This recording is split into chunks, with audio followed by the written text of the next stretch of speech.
Mom, going to school. Okay, have fun.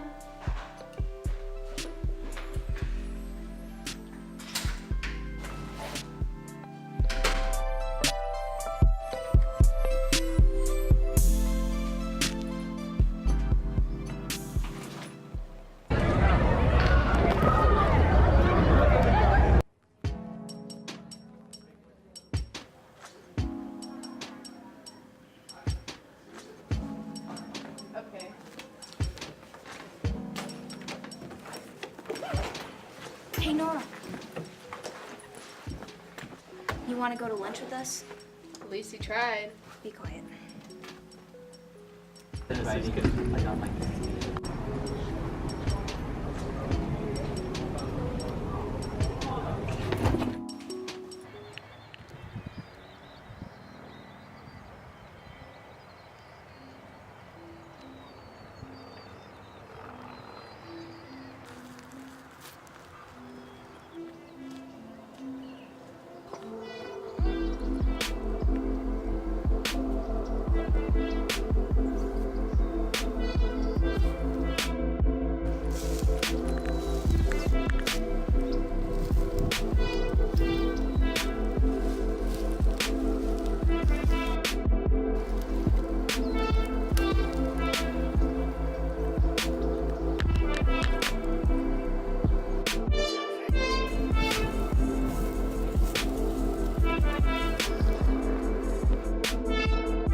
Gotta go back.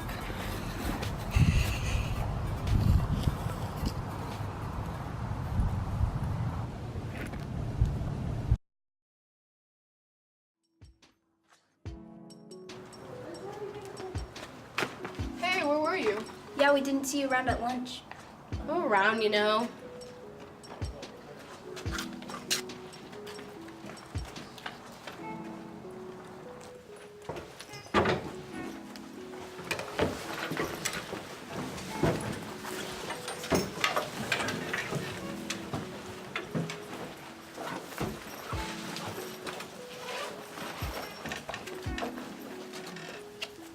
Did he skip school?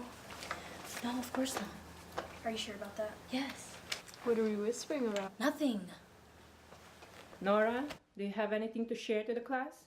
No, Miss Simmons.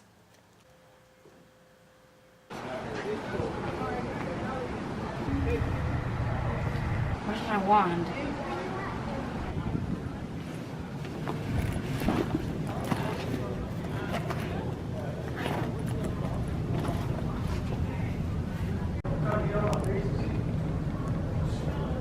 What to do if you've lost your wand? Live a wandless life without magic. Gee, thanks, Grandma.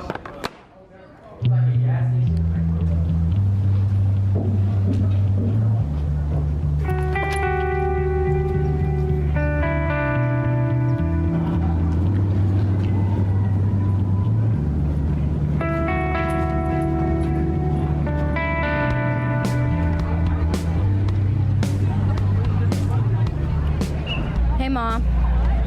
I'm gonna need a ride home. I'll explain later. Love you. Bye.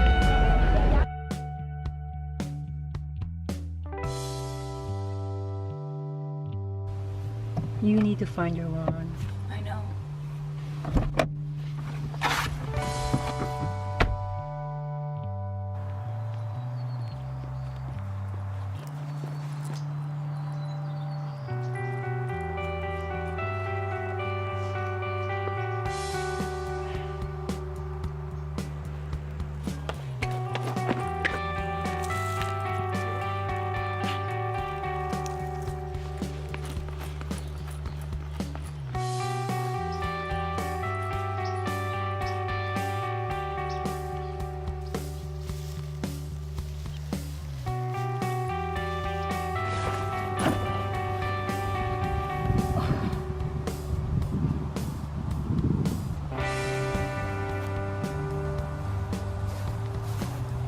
Did you lose something? Thank you. I don't know what I would do without my wand. Which two? Wait, do you know I was this whole time? I didn't know what you were, I just knew you were like me.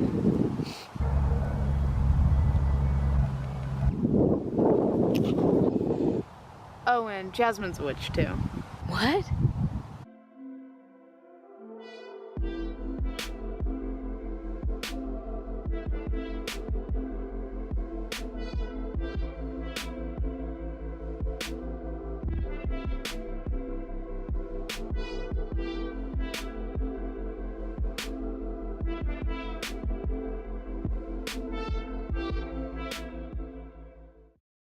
Plastered over paper. Inspiration from the environment. Digitizing people's expansive creativity. Crafted by adept hands. Produced even in the form of fulfilling sound. Art is everywhere. It is the foundation of our world. It portrays many things like emotions, society, an author's life. Basically anything. It causes viewers to understand things from different perspectives, or even create abstract opinions that vary from generation to generation. For that reason, it creates value to us, and not just sentimental value, but also monetary value because of it. People of all ages, young and old, make art that is cherished by many.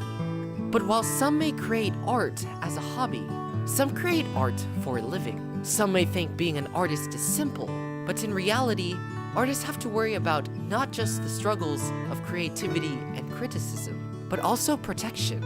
In this day and age with technology, it is easy to copy work in a matter of seconds, and for an artist, that can devastate them. But why would an artist need protection over their work? And how? The copyright clause basically gives you some security over what you own. Authorizes Congress to pass laws that protect the works of inventors. Protects the creative works of an individual. The exclusive right to their respective writings and discoveries. It's a contract that protects people's stuff. The formal definition of Article 1, Section 8, Clause 8 states that Congress has power to promote the progress of science and useful arts by securing for limited times to authors and inventors the exclusive right to their respective writings and discoveries, known as the Intellectual Property Clause. This creates two types of protections: patents and copyrights. Patents protecting useful inventions, while copyrights protect creative works. This means that creators can register their works under the Library of Congress so that they and their art are protected under law. Obtaining a copyright is relatively easy. All you have to do is submit a work to the Copyright Office, submit a small fee. It can be done online with an electronic form. You can submit a manuscript in a simple digital format that's usually very easy to convert and create. Registering is important to an artist in preventing other people from copying their work and claiming it as their own. But in our technological era, copyright infringement happens commonly in ways some people don't expect. Social media posts. This one guy, he actually reposted one of my pictures on his Instagram page, and then I immediately contacted him, delete this or I'm going to sue you. And he actually immediately deleted it. And I was pretty glad because I actually did not have a watermark on that picture because he stole it straight from my Instagram. With our spontaneous urge to show a friend something funny or cool, we sometimes post another person's work without regarding their rights. In the past, I've had people use my drawings for icons and stuff online, and usually I don't mind as long as they give me some sort of credit, which most of the time they do, but sometimes there's issues with people that don't want to give credit. Infringement can damage an artist's reputation, work, and sometimes self-esteem. It is also illegal to steal their handiwork because first off, it does not belong to you, and secondly, how are they going to get paid if other people don't know who made it? One of my favorite examples is to have a project that they've worked 2 or 3 hours on, and they really are proud of it, and then you turn to them and say, Johnny, I'm going to put Thad's name on it. And that is the most graphic way to let them know that art and creativity should be protected. They should get credit for it, and they should do that. But what about those who rely on the works of others as their artistic medium? Some people have found success from the work of others by creating remixes or parodies of another person's creativity. But is it legal? As it turns out, the US Code of Laws has the answer. Title 17, Chapter 1, Section 107. Many people call it the Fair Use Clause, which basically states that people can use the works of others in their own way, so long as it is changed in a way that is expressed differently from the author's original intent. So things like doing product reviews, reactions, song remixes, and even news is fine with some caution. Some people try to copy my work, but I do a special signature so they know that it's me. Cases just simply fall down to who owns a work of art and whether others have asked permission to use it. Most issues are resolved between creators and users with simple requests, like having a post being taken down or crediting the author. They have an issue that can be resolved through a mediation. They can resolve their issue in a confidential and inexpensive and time-friendly way and go on doing their work, because creative people need to be able to focus on their work and not really worry about lawsuits or people stealing their work. But bigger issues involving well-known organizations like record labels or corporations have larger consequences that may require a large amount of monetary reparation. But for the most part, it's just a good rule of thumb to ask permission from creators and give them credit for their work. If licenses are required, just make sure you and the creator both know what you are signing for. For those making creative works, know your rights and do what you can do to protect them. In the end, it is a loop of sharing. Creators sharing their works with their viewers, and their viewers sharing their work with the world. So help creators you know share their work to the world while making sure you know your copyrights.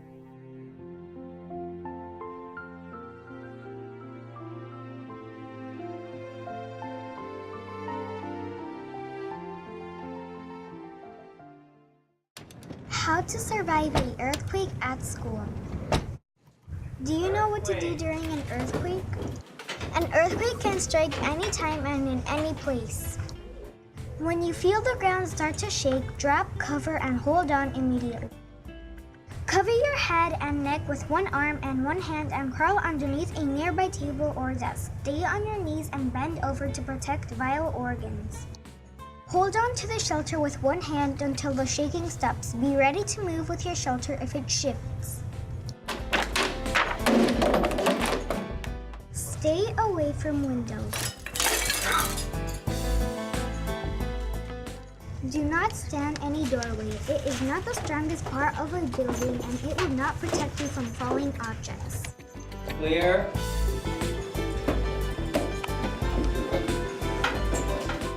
When it is safe to leave, move away from the building and walk to a safe location. If there is no shelter, hold on to your head and neck with both arms and hands.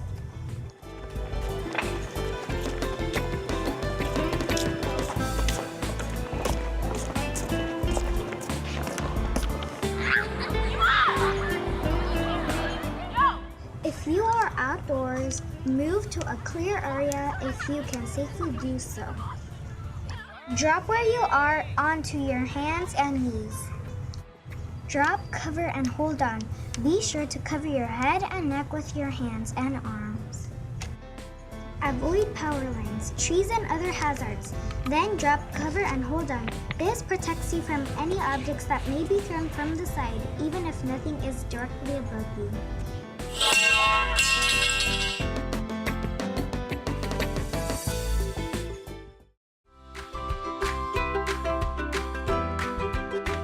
You will need 1/2 cup baking soda,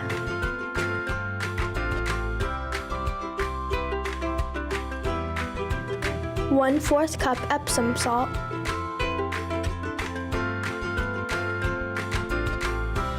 1/4 cup cornstarch,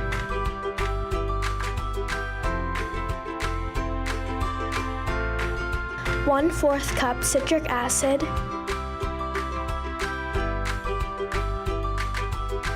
1 tablespoon olive oil,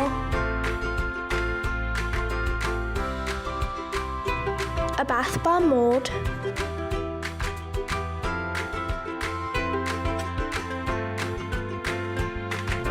a bowl and spoon to mix with,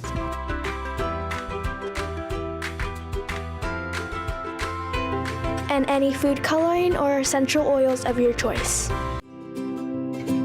Start by pouring in all of your dry ingredients.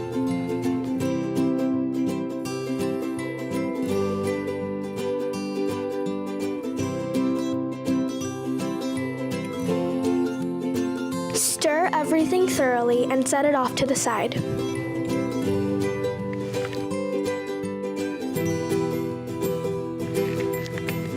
In a separate container, mix together 1/4 cup of water and 1 tablespoon of olive oil.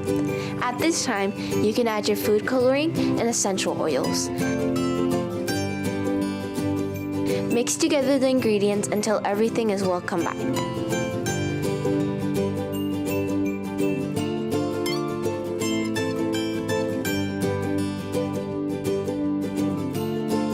Bring together your wet and dry ingredients.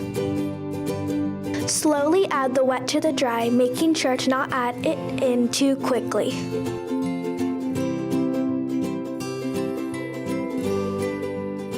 Continue mixing together your ingredients until you have the consistency of wet sand. You'll know the mixture is ready when you can squeeze it in your hand and it will keep its shape. Get your bath bomb mold and begin tightly packing your mixture into it, making sure to overflow both sides.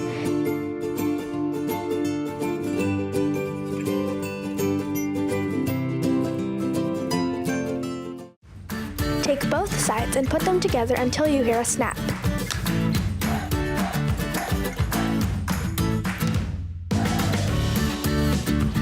Set this off to the side to dry for around 5 minutes. Once your bath bomb is done drying, take a spoon and gently tap both sides of the mold to release them from each other.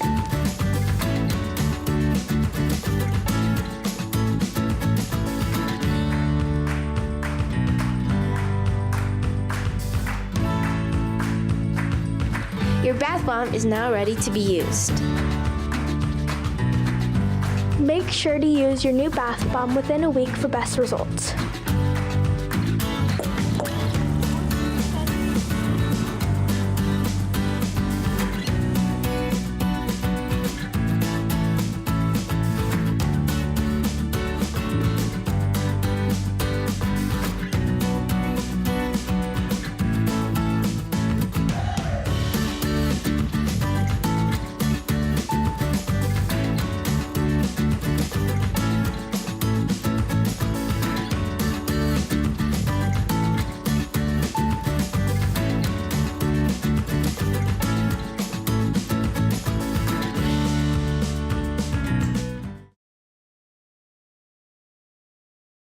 Macarons may seem difficult to make, but they actually are quite simple.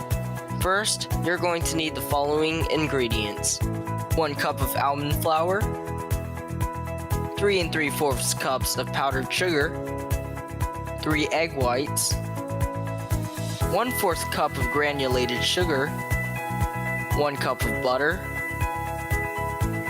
drops of food coloring, and 1/2 teaspoon of vanilla extract. Sift together the almond flour and powdered sugar with a sieve. It's okay if there are some clumps left in the sieve, just throw it out. Then whisk them together and set it aside.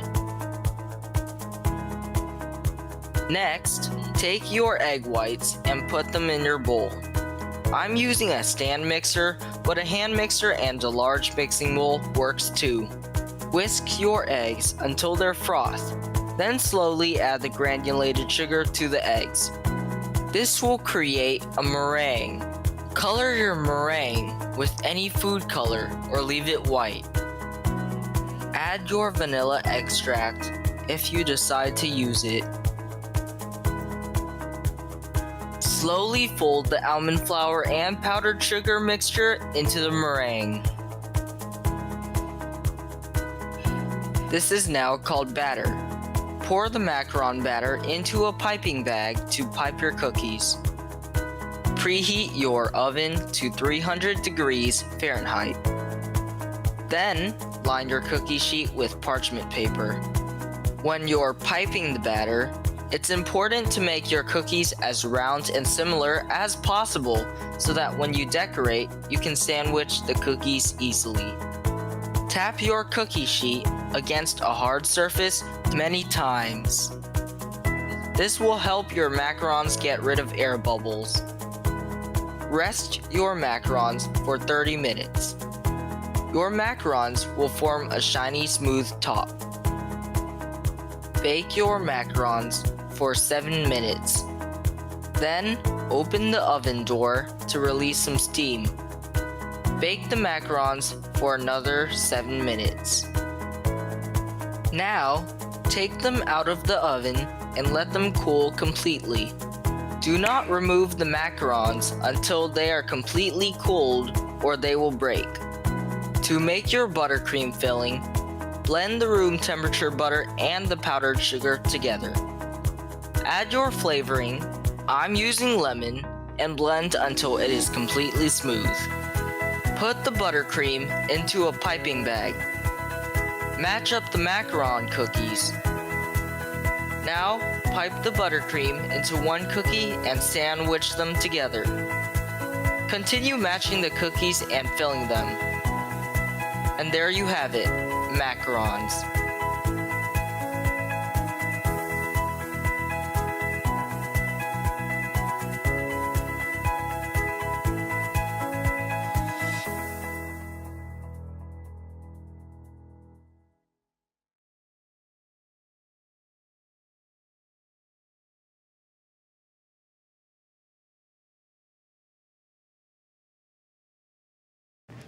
We are going to be showing you how to power hit a softball.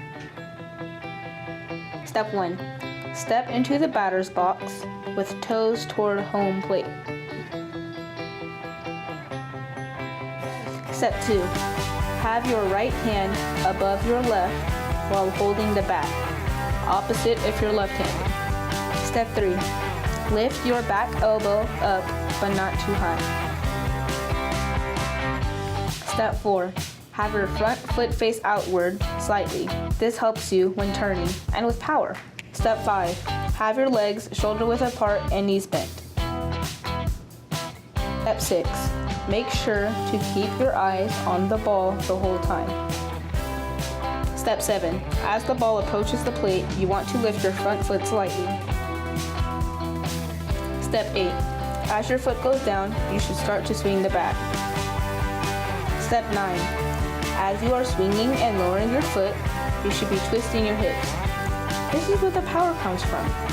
Your back foot squish that bug. Altogether, it should look like this. Now you can power hit like a pro.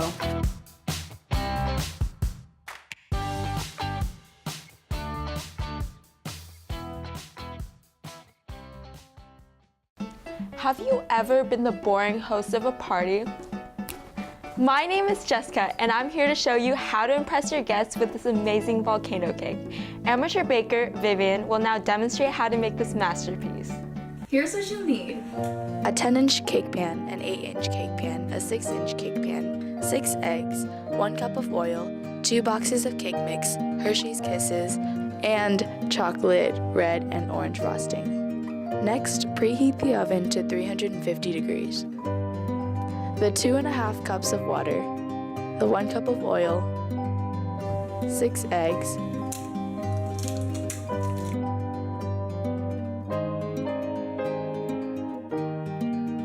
and 2 boxes of cake mix. Let's get whisking.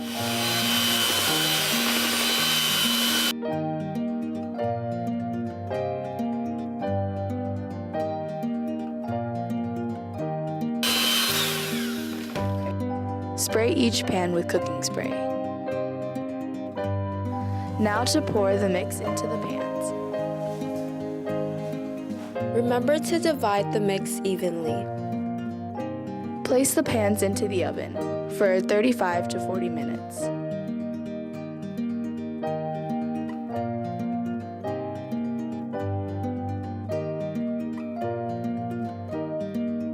Caution, the pans are hot. Use an oven mitt or a towel to remove them. Leave to cool before frosting. Now frost the bottom layer.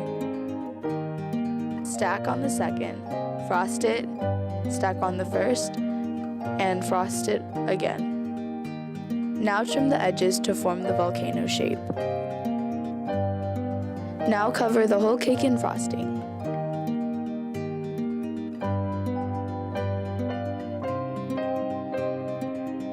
Now make a hole at the top of the cake and place your container in.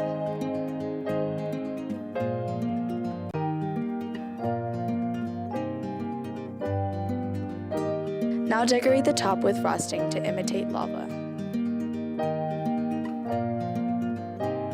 Add kisses for rocks.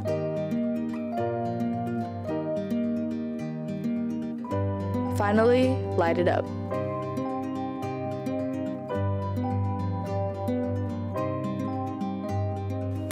And that's how you make a volcano cake. Back to you, Jess. Now you have all the necessary skills to be a master baker and the life of a party. Not only does this cake look good, it tastes good too. Thanks for watching.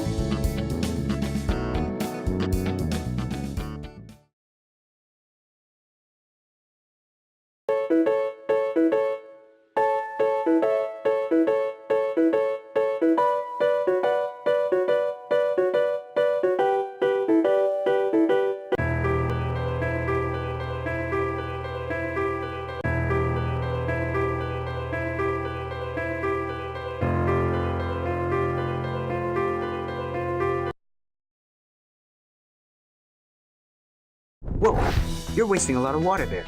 But we can help you change that. To start, turn off your sink when brushing or shaving. Get a high-efficiency toilet and shower head. Keep showers to 5 minutes and use a shower timer to remind you. Outside, adjust your sprinklers to reduce overspray.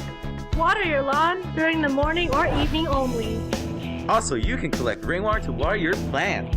With tips like these, you can be your very own water-saving hero. For more information, go to www.bewatersmart.info.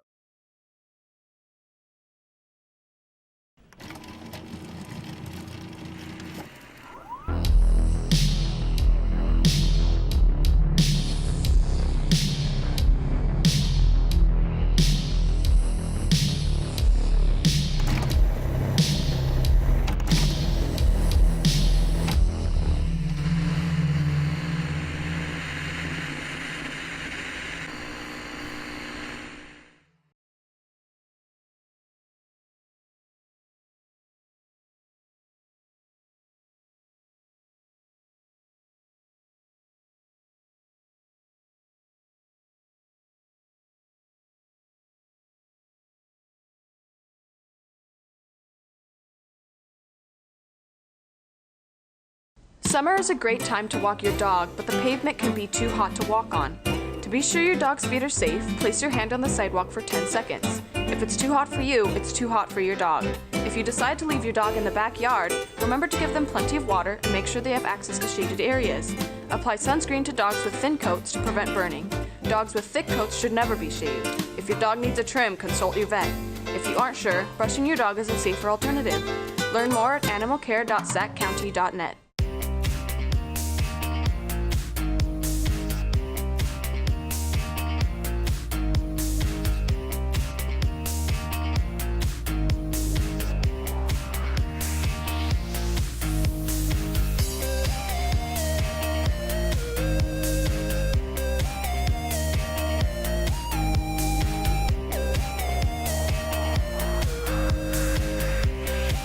Good morning, First Mark from Mustangs. This is your president, Jocelyn Yang. And your vice president, Maddie Marino. We just want to say congratulations to Jessica Snodgrass on winning the No Excuses Go to School poster. Here's a quick interview of Jessica, Sadia, and Colleen talking about the contest. Hi, I'm Sadia. And I'm Colleen. And today we're here with Jessica, who just won the poster contest with Elk Grove Unified School District. Tell us about your poster. My poster was used for the No Excuses Go to School campaign, where the district is trying to ensure that kids do their best to go to school. How did you get your idea? I got my idea by looking at the old winners' posters and seeing what they didn't do that I could do, that I thought that people, when they looked at my art, would like it. How does it feel to win? It feels very exciting. What did they do with your artwork that you made?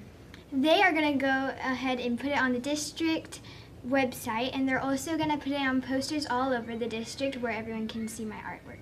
Thanks for letting us interview you. Thank you for interviewing me. Thank you, Jessica, Sadia, and Colleen, for that amazing interview. We can't wait to see your artwork all over Elk Grove. Speaking of Elk Grove, Fog Willow is a popular place to visit. Our kindergartners got to visit it on October 31st. Let's take a look. We heard that the kindergartners went to Fog Willow this week. What was your favorite part? I like riding on the tractor. I like to play on the.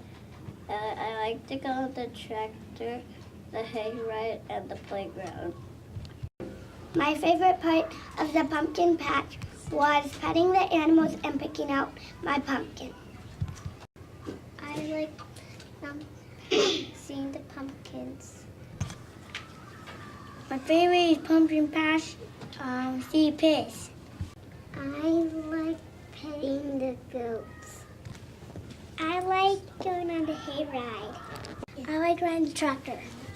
I like going on the hayride.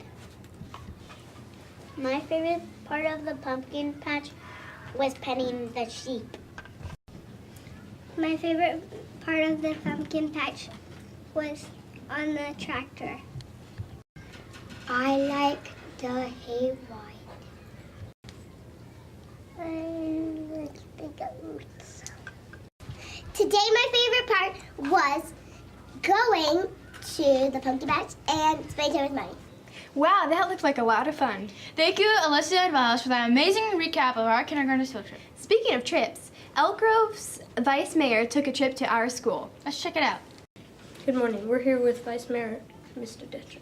Good morning. Glad to be here. Thank you so much for being here with us today on MMNews. Well, it's my pleasure. Look forward to hearing all the questions, and hopefully I can have some answers for you. Can you tell us a little bit about yourself for our viewers? Sure. I moved to Elk Grove in 1990. I was born and raised in San Francisco area, and came here because we competitively water ski. I've been with PG&E for 43 years. I'm the electric construction and estimating supervisor for Northern California, and I'm currently the vice mayor of Elk Grove. Wow, that's impressive. Yeah, it is. The most needed items to donate to our Elk Grove Food Bank. Well, the easiest thing to probably give them is non-perishable items. So canned goods are wonderful. Because if you get something and by the time you buy it and deliver it, it gets stored and then given to the folks that are in need, sometimes the expiration's already passed on, especially with fresh fruits and vegetables. So those kind of items they normally buy for the immediate need that they're able to give. So there's a combination of being able to give cash donations that some people that don't have time to go out and shopping, or collecting anything you can relative to the food bank. Also, they have overlap with their clothes closet. So especially this time of year, they're in really need of jackets. So nice, if somebody has a previously used jacket that is still in good condition, those are always a great item to donate as well. Yeah. We know the holidays are difficult, but are there any other times that you notice a greater need for help? Well, obviously the winter months are hard on people that are homeless, so they can need shelter, Mm-hmm. and then food obviously for those that are homeless.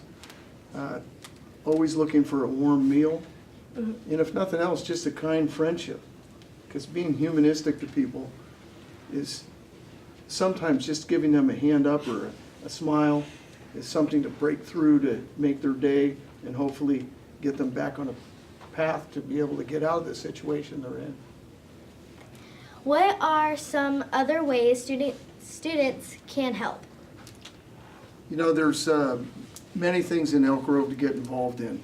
You know, one, I'm sure a lot of you guys are involved with sports. You can give back by helping younger siblings on their teams. You can help here at school with all the different events that teachers have that they need help with, and mentoring other students. If you're an expert in math and there's somebody struggling in your class, you can help them in math. We're currently doing a food drive for the Elk Grove Food Bank. We're trying to get turkeys and all the fixings to give turkey dinners for folks that are less fortunate than a lot of us. That way they have at least a nice warm meal for the holidays. We have an Elk Grove Youth Commission. That's something that you should all aspire to, because it'll give you the opportunity to build your resumes towards going to college. And you can be a voice of the students here in the community. So those are just a few of the items. It's countless. Yeah. So if you have a passion, find that passion, and then you can get behind it, because then it comes from your heart. Do you have anything else that our viewers would like to know? Well, you know, one of the things that we talked about to bring me here was the Elk Grove Food Bank. So I think anytime you have somebody that's less fortunate than you are, the opportunity to give is, in my opinion, is a greater feeling that it gives you than receiving. So to be able to go out and maybe sacrifice something even at your age, you know, rather than going out and get a box of candy or a toy for yourself, maybe you get a little something that you can donate to the food bank and help somebody who doesn't have anything at all. And it's not just adults. There's a lot of kids that are from a homeless environment that need, you know, they may need a toy as well. Thank you again for your time. Oh, my pleasure. Back to you at the studio, Jasmine and Maddie. Thank you, Vice Mayor Detrick, for taking the time to come to our school.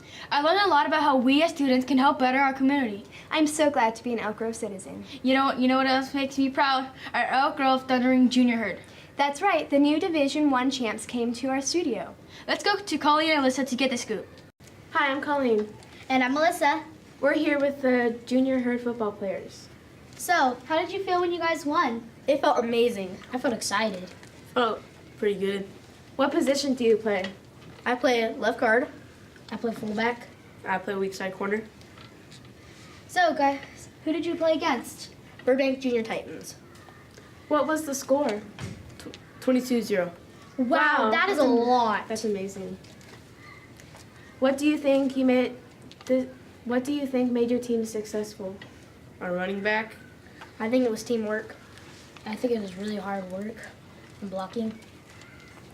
Thank you guys for your time. Back to you at the studio. Great job, Thundering Herd. Have you heard about our Spirit Day?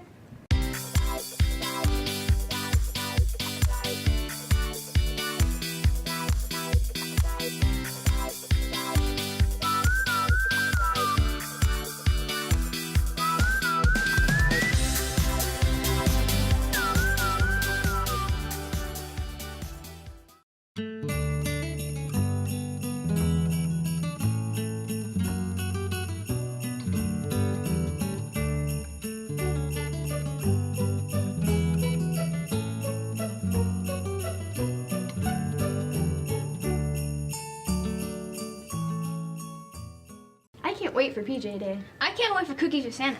You know, Book Fair is also starting, and they're doing a coin drive. Wow, looks like it's gonna be a fun week. Looks like we're all out of time. Remember, if you have any interesting stories, activities in your class, or something special going on that you want to share on MMNews, send them to Miss Noel. That's all for this week. See you next time.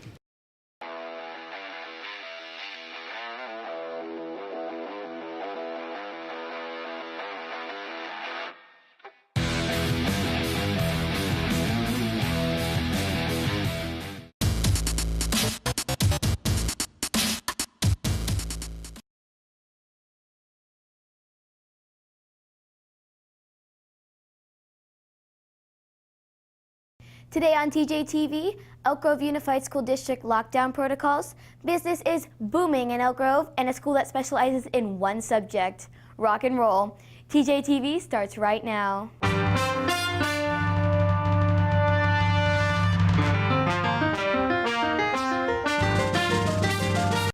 With the number of school shootings happening in our country, we thought it'd be a good idea to take a look at the lockdown procedures in our district. Let's go to Layla Ali for the story.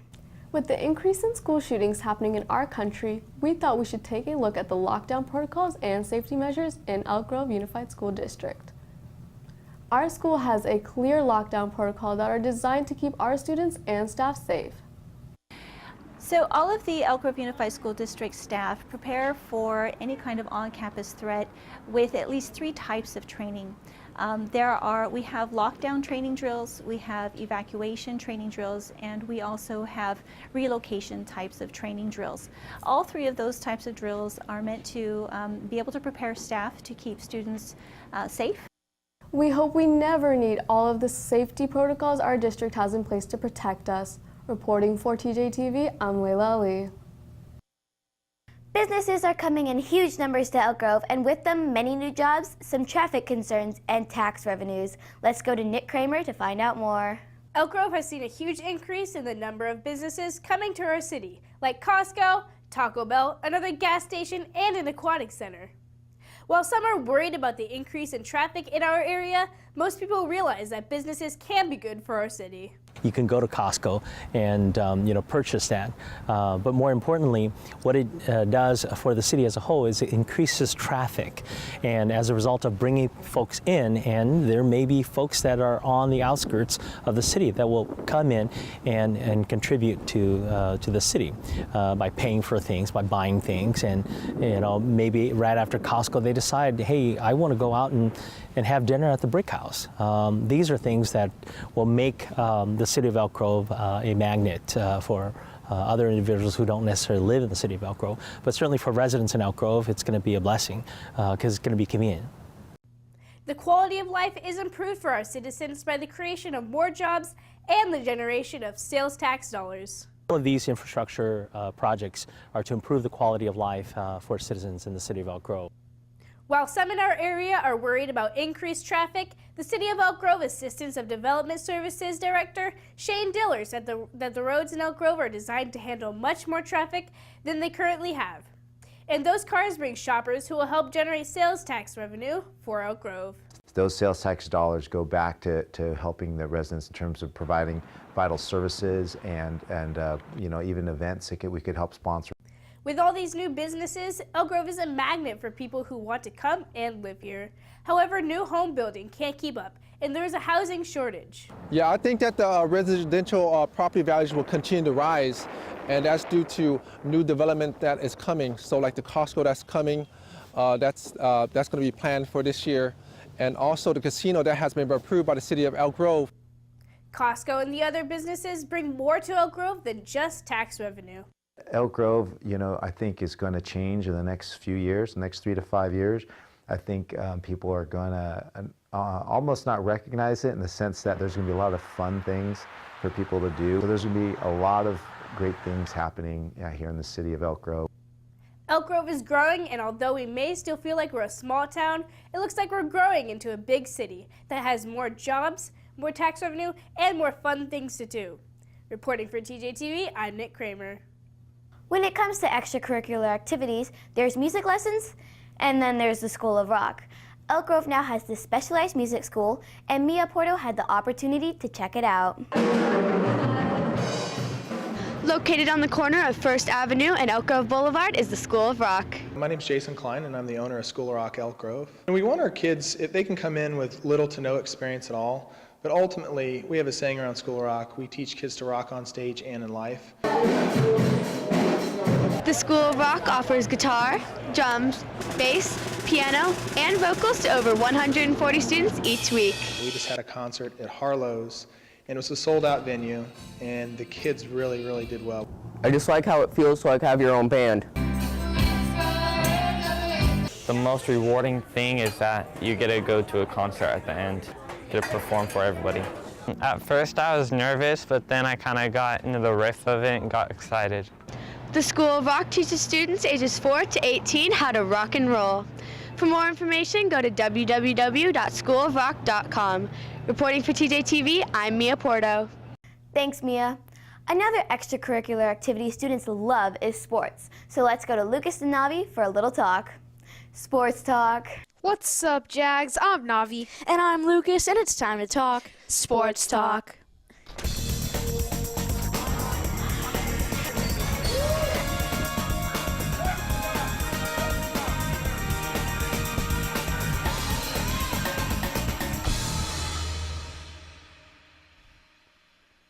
Today we are going to take a look at the stunning games played by our 7th grade basketball teams against Edward Harris on Tuesday. Stunning is right, Navi. Both teams won their games decisively and gave the crowd their money's worth. Let's start by taking a look at an awesome play by the boys team in which Richard Crawford drives up the court and brings it home with an acrobatic layup.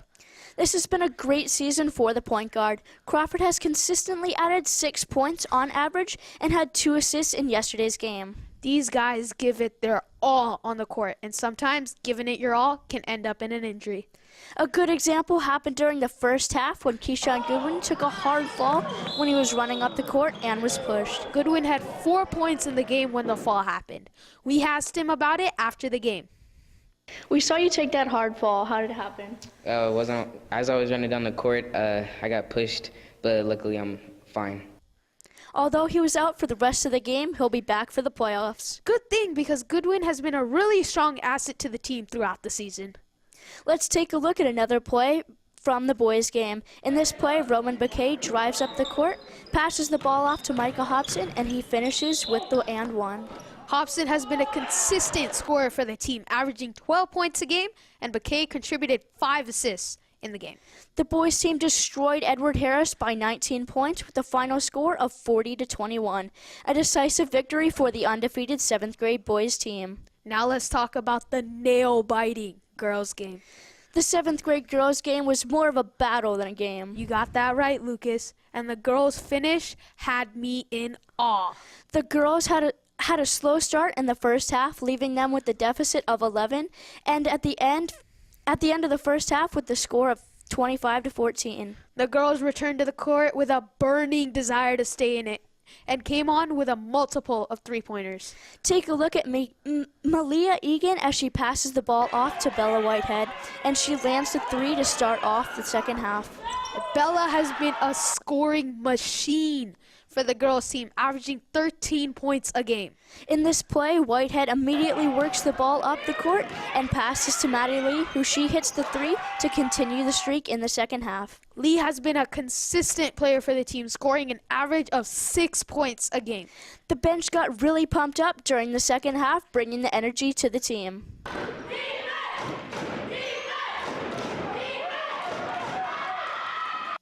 And the defense answered the cry, only allowing 10 points in the second half. Add to that numerous steals that kept the ball in Jaguar hands. In this breakaway, Egan steals the ball and goes up for the layup. She misses, but Zoe Fadrigan gets the rebound and finishes with the jumper. Fadrigan is known on the team for her rebounds. In this play, Egan grabs the rebound and goes coast to coast and finishes the layup. The girls came back hard, made shots, and ended up winning their game 38-35 in a nail-biting battle. We talked to Isabella Whitehead after the game about their incredible turnaround. Let's take a look. How did it feel after losing at half? Well, losing the first half, it was my determination to win or get ahead in the second half and win this game. Congratulations to both teams who are moving on to the district playoffs. The girls are coming in seated 4th, and the undefeated boys team is in 1st place. Good luck to both teams in tomorrow's playoff games. That wraps it up today. I'm Lucas. And I'm Navi. We'll see you next time when it's time to talk Sports Talk. Thanks, guys, and good luck to our 7th grade basketball teams in the playoffs. That wraps up today's show. I hope you've enjoyed this episode of First Things First on TJTV. I'm Abigail O'Neill. Make it a great day.